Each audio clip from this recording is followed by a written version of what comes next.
Efa misy miverina mivarotra ny sasany amin'ireo mpivarotra voaroba eo amin'ny vilava. Maro ny entana very ka mahafaty antoka azy ireo. Entana iray boatra ny antsolo no lasan'ireo nandroba.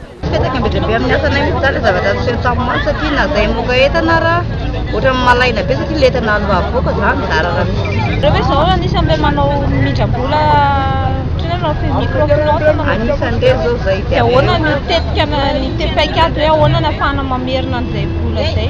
Eo mihitsy zao mbola tsy hoe ohatrany ahoana na ohatrany ahoana aloha atety aloha zao. Ny famerenana ny volany indramina no tena manahirana azy ireo ankehitriny.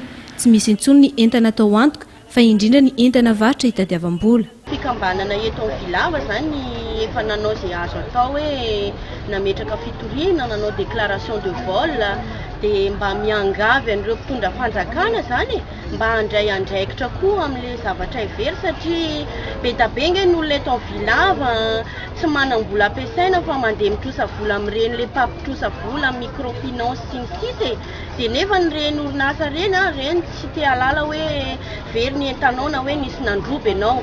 Efa misy ny fikasana anao fitoriana avy amin'ny fikambanan'ny mpivarotra eto Vilava manoloana izao tranga nahazo azy ireo izao.